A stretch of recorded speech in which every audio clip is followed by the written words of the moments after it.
Bismillahirrahmanirrahim. Assalamualaikum warahmatullahi wabarakatuh. Oke, teman-teman, pada kesempatan kali ini kita akan berbincang tentang kenapa terjadi pelecehan seksual di pesantren ya.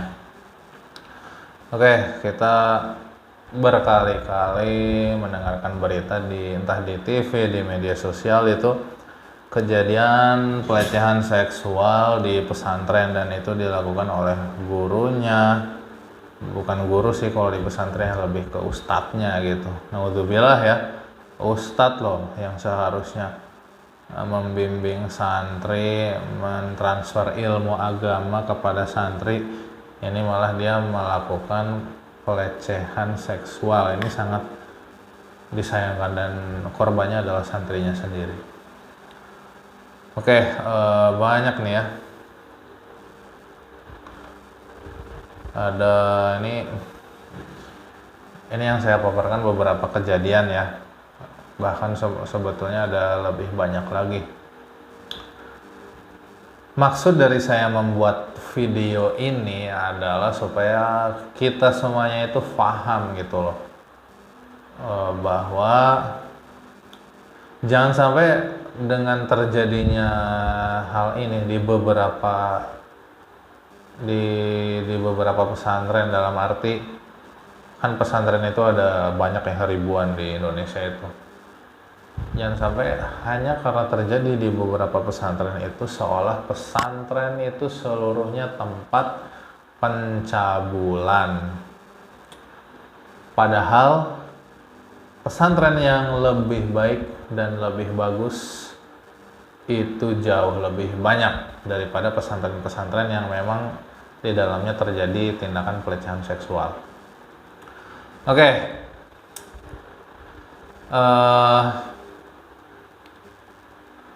saya langsung aja memaparkan ya. Ini menurut pandangan saya, karena kebetulan saya juga dulu pernah nyantri gitu pesantren ya. Intinya sih, ketika memang terjadi tindakan pelecehan seksual di pesantren itu karena apa? Pertama ya otomatis karena perilaku si tersangka itu ya cabul gitu. Yang lebih parahnya lagi apa? Ya dia punya label kiai, punya label ustadz. Ini jangan-jangan nanti stigma masyarakat itu kiai itu kesannya itu cabul gitu kan ini yang bahaya gitu. Padahal kiai-kiai yang bagus, yang memang tulus ikhlas dalam mendidik itu kan banyak juga. Malah menurut saya ya, tanda-tanda seorang kiai itu tulus dan ikhlas itu apa? Ya gak mau terkenal gitu. Kalau misalkan pengen terkenal ya berarti nggak ikhlas gitu kan. Ini ada hanya ya memang tidak terkenal gitu.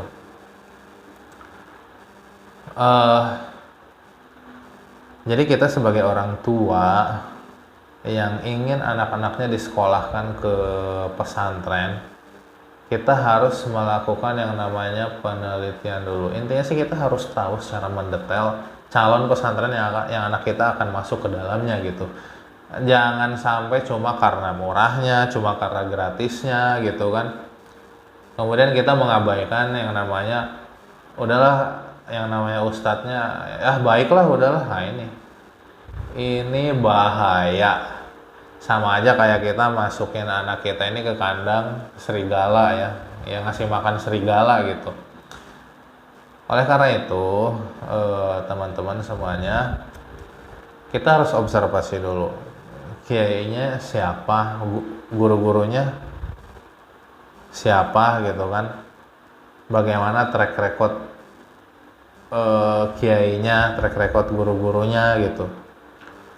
Kemudian sistem di pesantren itu seperti apa. Kalau saya sarankan sih yang pesantren itu ya yang akan anak kita sekolah di dalamnya itu ya kalau putra aja, kalau putri aja gitu kan. Kalaupun misalkan campur, kita harus melihat, harus tahu dulu bagaimana posisi gedungnya, antara gedung putri dan gedung putranya itu seperti apa, kemudian posisi rumah si kiainya di sebelah mana gitu kan, seperti itu. Kemudian kita harus ya nanya ya kiainya gimana gitu kan, gurunya gimana, ke masyarakat sekitar bisa gitu kan, ataupun misalkan ke alumninya kita tanya gitu kan, gimana kemarin gitu, nyantri di sana betah nggak gitu. Ya kita nanya secara terus terang nggak apa-apa ya. Ada hal-hal kayak pelecehan nggak di dalam pesantrennya itu yang dilakukan sama kiainya atau gurunya, ada nggak gitu. Nah misal gini, kalaupun misalkan ada, bagaimana tindakan pesantren gitu, misalkan dilakukan oleh si gurunya ya, si ustadznya itu, maka apakah pertanyaan itu, apakah ada tindakan dari pesantren terhadap guru? Terus kalau misalnya dari pesantrennya ada, misalnya tindakan pesantren terhadap gurunya itu misalkan langsung melaporkan ke aparat kepolisian, ya berarti bagus gitu kan. Kecuali kalau misalnya seperti yang terjadi kemarin di Jombang, Jawa Timur ya, pondok pesantren Asyidikiyah Jombang ini kan, pemerkosaannya itu dilakukan oleh anak kiainya ya, bernama Muhammad Subhi Asani. Tapi seolah pihak pondok itu terus melakukan pembelaan seperti itu ya. Ini laporannya sudah ada sejak tahun 2017, baru ditangkap pada tahun 2022, berarti sudah 5 tahun ya, dan pihak pesantren terus melindunginya seperti itu.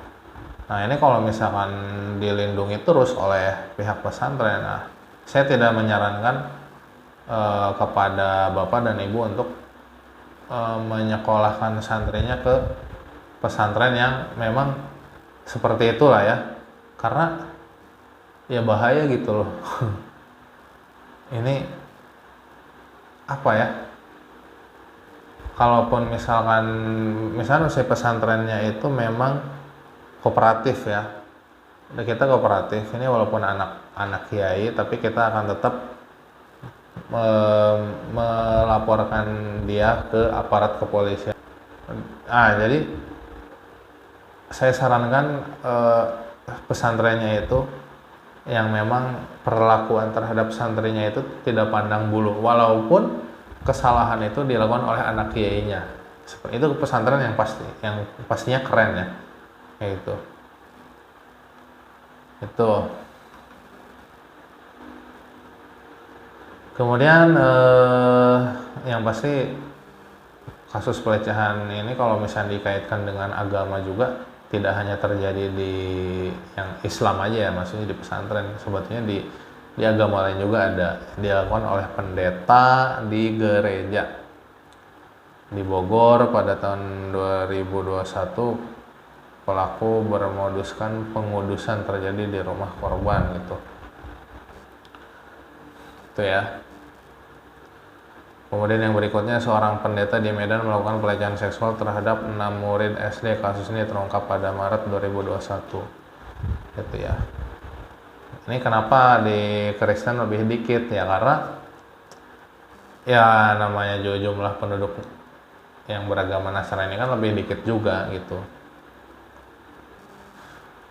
Kemudian ya kita intinya sih kita gak bisa menyalahkan ya, kalau misalkan memang salah satu kesalahannya memang si murid itu mungkin polos ya, tapi ya memang anak usia 14-15 itu ya, apalagi santri gitu ya. Jadi gini, si pelakunya itu memiliki cara tersendiri bertahap ya, jadi membuat dirinya itu seolah disegani oleh santrinya. Kalau udah disegani, santrinya itu nurut, apapun yang dia perintah akan nurut, seperti itu. Sampai hal-hal tindak pelecehan pun dilakukan ya, mending kalau misalkan si santrinya itu kritis ya. Tapi walaupun kritis itu kan ada tingkatannya. Kalau misalnya kritisnya biasa itu ya namanya pelaku ini kan maksudnya kayaknya lebih pintar gitu, dia bakal lebih menekan gitu terhadap si santriwatinya. Kita ambil kesimpulan bahwa kalau kita ingin menyekolahkan anak-anak kita ke pesantren itu, kita harus tahu dulu kredibilitas dari pesantren tersebut, track record dari kiainya, dari gurunya gimana gitu kan. Yang itu semua bisa terungkap dari alumni-alumninya, tapi alumninya pun yang memang jujur gitu loh, yang secara terbuka mengungkap keadaan pesantrennya itu seperti apa. Bisa juga ditanya kepada para ulama yang memang sudah, yang ulama-ulama yang dipercaya lah, seperti itu ya. Jadi ada satu hal yang penting, yang tidak kalah penting, yaitu pendidikan seksual sejak dini gitu. Nggak apa-apa ya kita, walaupun anak kita masih usia 13 mungkin sampai 16 gitu, kita memberitahukan kepada mereka daerah-daerah yang harus dijaga atau yang nggak boleh kelihatan sama orang atau apalagi disentuh gitu kan.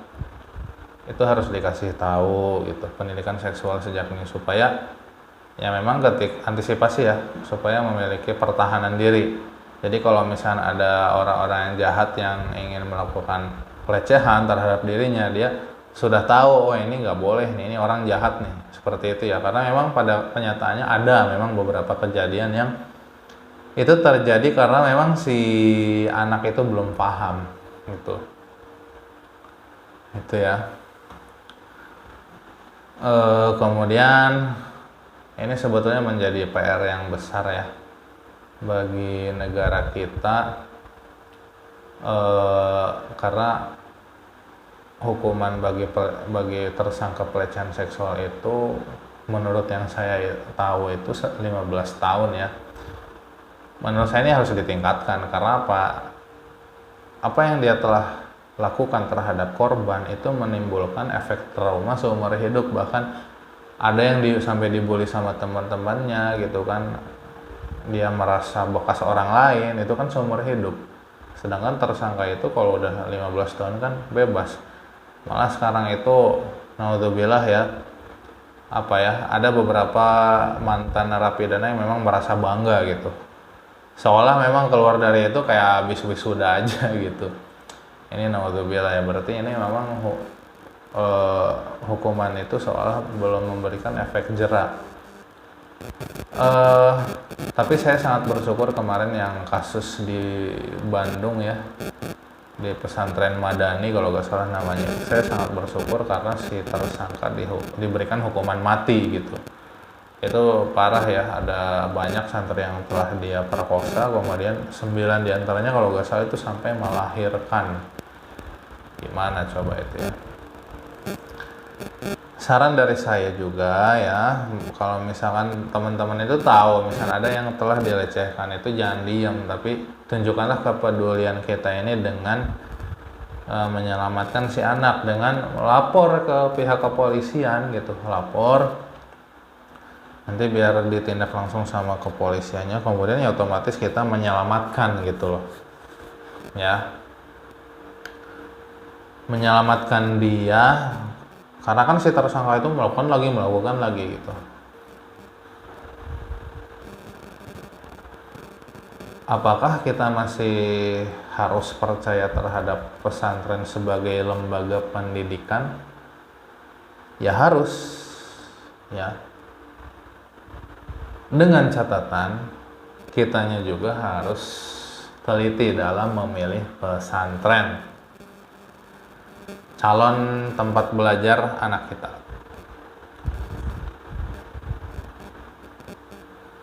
Nah, kemudian terakhir ya, jadi yang namanya pemerkosaan itu sebetulnya kan ada pelaku, ada korban. Gini aja deh, pelakunya harus bisa mengendalikan pikirannya gitu kan, harus bisa jaga pandangan supaya tidak terjadi pikiran-pikiran setan itu tidak masuk ya, dan kemudian memang nafsunya terkendali, kemudian maksudnya perempuannya itu harus bisa jaga diri itu menghindarkan diri dari tempat-tempat yang rawan pemerkosaan, seperti jalan yang sepi gitu kan, atau diajak sama teman laki-lakinya main gitu kan, apalagi sampai mabuk-mabukan gitu. Kemudian saya menyarankan juga untuk menutup pakaian. Saya kira memakai hijab itu lebih bagus ya, karena kan ya alasannya apa ya, karena lebih tertutup aja, auratnya lebih tertutup gitu. Oke, mungkin ini yang bisa saya sampaikan kepada teman-teman ya. Saya harap semua apa yang saya sampaikan tadi dipraktekkan, terutama untuk bapak dan ibu yang ingin memasukkan anaknya ke pesantren supaya anaknya selamat. Ya, pesantren tetap memiliki peran yang penting dalam mendidik anak-anak ya. Bukankah sesuatu yang bahagia ketika anak kita di pesantren itu tiap hari belajar agama, malamnya tahajud, paginya duha gitu kan, ngajinya berkali-kali, ngaji kitab, belajar kitab-kitab agama, bisa bahasa Arab, bahasa Inggris, kemudian dan otomatis selalu mendoakan kita sebagai orang tuanya. Bukan kata seperti itu bangga, kemudian selamat dari pergaulan-pergaulan yang tidak diinginkan. Karena di luar itu kan maksudnya seperti seks bebas itu kan sangat menakutkan ya, karena pengaruh gadget gitu. Di depan kita anak-anak kita seolah baik, padahal dari belakang itu kita wallahu alam, apa yang dia lihat, apa yang dia kerjakan itu wallahu alam. Tapi yang jelas insya Allah kalau di pesantren itu kan aman ya, gadget aja itu nggak boleh dibawa gitu. Yang ada itu sama teman-temannya terus seperti itu. Dan kita juga sebagai orang tua santri itu harus memantau anak-anak kita yang sedang belajar di pesantren, sering-sering ngobrol gitu. Di pesantren gimana, gurunya baik nggak gitu kan. Takutnya itu ya naudzubillah ya terjadi, kemudian dianya gak mau cerita kecuali kalau misalnya kitanya mancing gitu loh, terus gitu kan. Itu kalau gak cerita-cerita ya bakal terus jadi korban seperti itu. Naudzubillah ya. Semoga anak-anak kita selamat dari hal-hal yang tidak diinginkan dan dijauhkan dari mara bahaya. Oke, terima kasih sudah menonton video ini, semoga bermanfaat. Terima kasih. Wassalamualaikum warahmatullahi wabarakatuh.